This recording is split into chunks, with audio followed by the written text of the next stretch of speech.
A vacina finalmente foi aprovada. Isso só quer dizer uma coisa: que estamos prontíssimos para virar jacaré. Olá pessoal, eu sou o Naê, sou estudante de folclore, praticante de bruxaria e também contador de histórias. E no vídeo de hoje eu quero conversar com vocês um pouquinho sobre esse personagem que é tão famoso ultimamente, né? Eu acho que é a personagem do folclore mais famosa que a gente tem por conta dos memes da internet, que são, gente, fantásticos. Eu vivo pelos gifs dela, que é a Cuca, a famosa Cuca.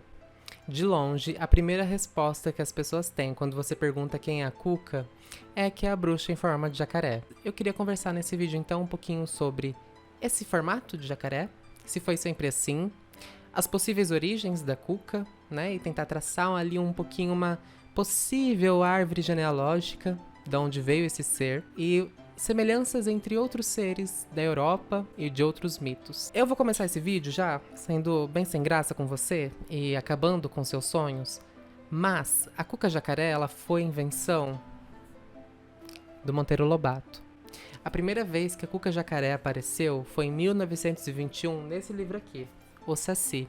E eu vou ler o trechinho pra você da hora que ela aparece. Nessa parte aqui, o Pedrinho e o Saci estão tentando entrar na caverna da Cuca. Ficaram tal qual dois arbustos imóveis, e assim disfarçados, dirigiram-se para a caverna do horrendo monstro.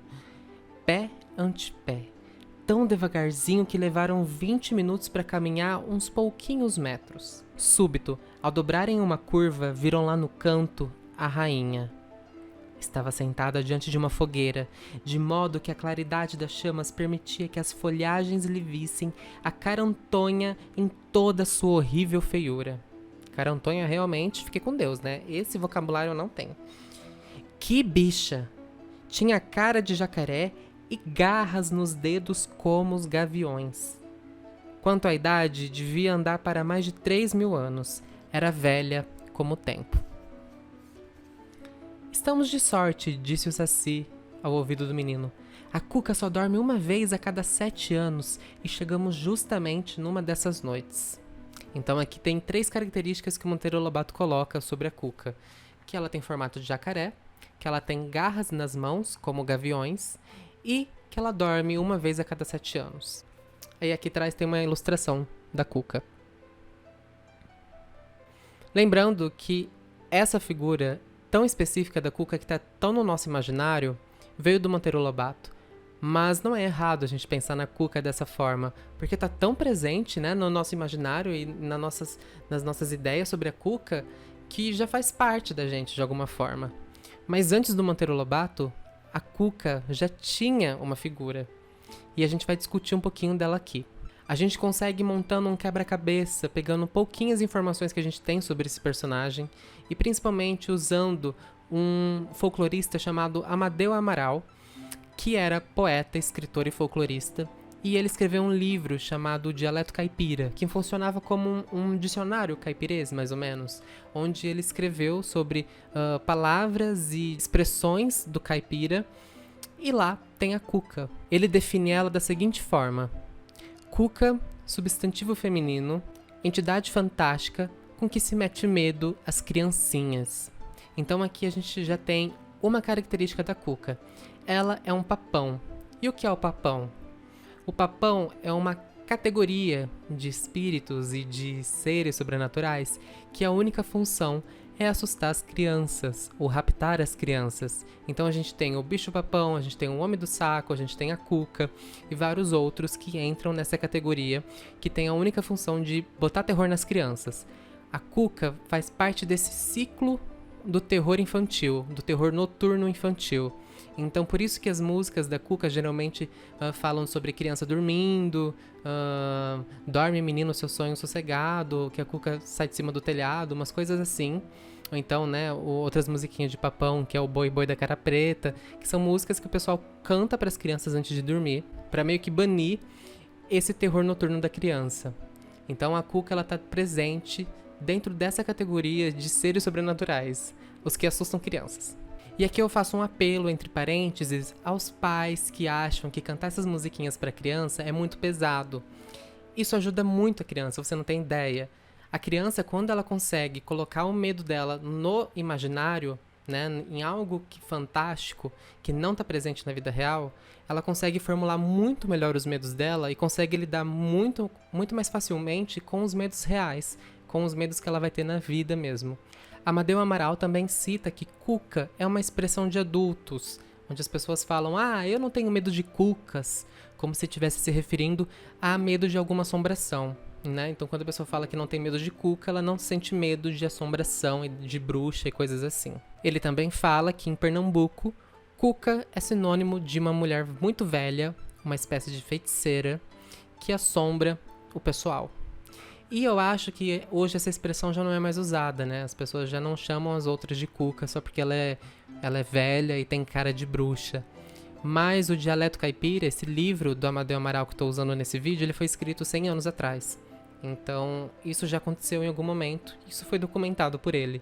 Então tá presente na nossa história de qualquer maneira. Em alguns lugares a gente tem algumas histórias de que a cuca pode se transformar em coruja ou borboleta. Sabe aquelas borboletas pretas que entram na sua casa gigantesca, assim, todo mundo morre de medo? Então, é uma cuca. A gente consegue então definir a cuca como esse papão, essa bruxa, muito velha, com aspecto de velha, que pode se transformar em coruja ou que pode se transformar em borboleta. E lembrando que cuca em tupi-guarani significa tragar, colocar para dentro. O ato de tragar alguma coisa, que pode aí dar essa característica da cuca de voracidade, né, de selvageria que ela tem. Tendo essas informações, então, antes Monteiro Lobato, a gente consegue pensar numa cuca e nas origens dela. A primeira pecinha desse quebra-cabeça das origens da cuca vem de uma canção de Niná catalogada pelo Amadeu Amaral, registrada por ele, que veio de Minas Gerais. E lá eles cantam ela assim: vai, Ticoca, sai de cima do telhado, deixa dormir o menino, o seu sono sossegado. Percebe que aqui nessa canção eles usam a palavra coca ao invés de cuca. Coca, em Portugal, é um nome de um ser folclórico, que pode ser chamado de coca ou de coco. E ele é uma cabeça flutuante que assusta as crianças. É também um papão, também está dentro dessa categoria de papão. As pessoas lá têm o costume de pegar uma abóbora ou alguma outra fruta e colocar esses 3 buracos para acender uma vela dentro e a luz vazar por esses buracos. Muito parecido com o Jack-o'-lantern que a gente tem no Halloween dos Estados Unidos.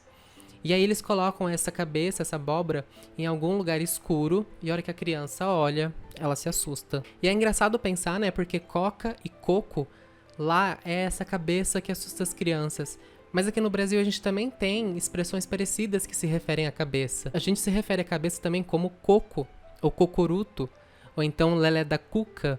Então essas expressões também se referem à nossa cabeça. Isso é muito interessante de pensar. Em Portugal também tem um personagem muito conhecido nas procissões religiosas, que é o farrínoco. E é um homem que geralmente anuncia a morte de Cristo, e ele anda com a coca sobre a cabeça. A coca, nesse sentido, é um manto que ele usa que só tem os olhos furados. E apesar de coca ser o nome do manto que ele usa, as crianças também chamam ele por esse nome. Então é muito comum você ver pinturas e fotos de crianças correndo da coca. Goya, inclusive, já pintou uma coca assustando uma criança. Já no norte de Portugal, coca é um dragão com escamas. E ele está muito presente nas encenações de Corpus Christi, onde eles encenam no meio de uma espécie de teatro popular São Jorge lutando contra esse dragão. No Almanaque de Lembranças Luso-Brasileiro, escrito em 1867, o Alexandre Magno Castilho escreve a seguinte coisa sobre essa coca. A tal coca é um monstro em figura de dragão. É de arcos cobertos de lona e rodas por baixo, sobre as quais marcha. Tem asas, pontas e uma grande cauda retorcida. A boca é de molas, e para que se abra e feche, atam-lhe uma corda porque puxam atrás os homens que fazem andar o dragão para meter medo ao cavalo. Esta luta de São Jorge com a Santa Coca é a que mais embasbaca o povo. E pelo que eu percebi nas pesquisas que eu fiz, essa tradição, essa luta, ela tinha relação com a terra e com o ciclo agrícola que aquele povo ia ter. Então, quando o São Jorge conseguia vencer o dragão, eles teriam um bom ano agrícola. Agora, quando o dragão vencia São Jorge, e eu acho que aqui é através, talvez, do dragão assustando São Jorge, fazendo o cavaleiro cair do cavalo, alguma coisa assim, eles teriam um ano agrícola ruim. Eu achei muito curioso isso. Agora, indo um pouquinho mais para trás, lá na Espanha, para ser mais preciso em catalão, vai aparecer uma figura chamada de Cuca-Fera. E a primeira vez que ela foi mencionada foi em 1381, então é uma figura bastante velha. A Cuca-Fera, eu não encontrei muitas coisas sobre ela, mas pelo que eu vi, ela é um dragão com um casco de tartaruga atrás, e que hoje as pessoas têm ainda o costume e uma dança folclórica onde eles vestem essa Cuca-Fera e eles saem na rua para dançar. Então, acho que é muito parecido, por exemplo, com o que a gente vê aqui no Brasil com o boi, né? Com o Bumba Meu Boi, que as pessoas vestem o boi e dançam ele. Lá em catalão, eles fazem a mesma coisa, só que com essa figura chamada de Cuca-Fera. E aí, não contente, eu fui atrás da origem da Cuca-Fera. Porque eu falei, não, eu vou ir atrás de uma possível árvore genealógica. Por mais que ela não seja real, eu tô indo por curiosidade aí, tô me aventurando por curiosidade. Eu descobri que a Cuca-Fera, as possíveis origens dela vêm de uma figura de Tarascon, uma região na França, uma figura chamada Tarasca. E essa figura é muito estranha. Ela é um dragão que tem patas de urso, ela tem cabeça de leão, casco de tartaruga, rabo de escorpião e orelha de cavalo. E diz a lenda que o povo de Tarascon tentava atacar essa fera. E uma vez Santa Marta interveio e conseguiu domar ela e domesticar. Só que aí um dia o rei, por ordem do rei, as pessoas foram e mataram essa fera enquanto ela dormia. E Santa Marta ficou extremamente revoltada e deu um sermão nessas pessoas. E arrependidos, eles deram o nome da cidade em homenagem a esse ser. Então por isso que a cidade chama Tarascon, que vem de Tarasca. Eu fiquei pensando, imaginando se o Monteiro Lobato pesquisou esses seres e se ele foi atrás desses seres para se inspirar a construir a Cuca Jacaré. Faria muito sentido ele construir a Cuca Jacaré com base nesses seres mais antigos, né? Com base nesses seres da Europa. Porque tem uma semelhança, né? O dragão, o jacaré, as escamas, a garra. Então faria muito sentido ele ter se inspirado nesses seres para fazer a Cuca Jacaré. Isso é algo que a gente nunca vai saber, né? Como eu disse, esse vídeo é mais para tentar criar aí um pensamento sobre a Cuca e mostrar aí os possíveis personagens que eu encontrei que têm semelhanças com o nome, com a figura, com o aspecto lá da Europa. Lembrando que a Cuca é um mito que veio importado, veio com os portugueses, né? Então é isso, gente. Eu espero que vocês tenham gostado desse vídeo, que essas informações sejam novas para vocês, que vocês tenham gostado de pensar um pouquinho sobre a origem da Cuca comigo. E eu espero que vocês estejam preparadíssimos para receber, ó, a vacininha no braço, virar um jacaré decente, tá bom? Que aqui não é pouca bosta, não. Ah, uma coisa, gente. Se você tiver histórias e relatos de assombração, manda no e-mail que eu vou deixar aqui na descrição, porque eu quero fazer um tipo de vídeo bem específico e eu preciso dessas histórias, porque eu vou ler elas durante o vídeo. Então vai ser bem legal. Se tiver alguma história aí de assombração, principalmente com seres folclóricos, eu vou focar bastante com seres folclóricos, manda no e-mail que tá aqui na descrição que eu vou amar. Um beijo e até mais.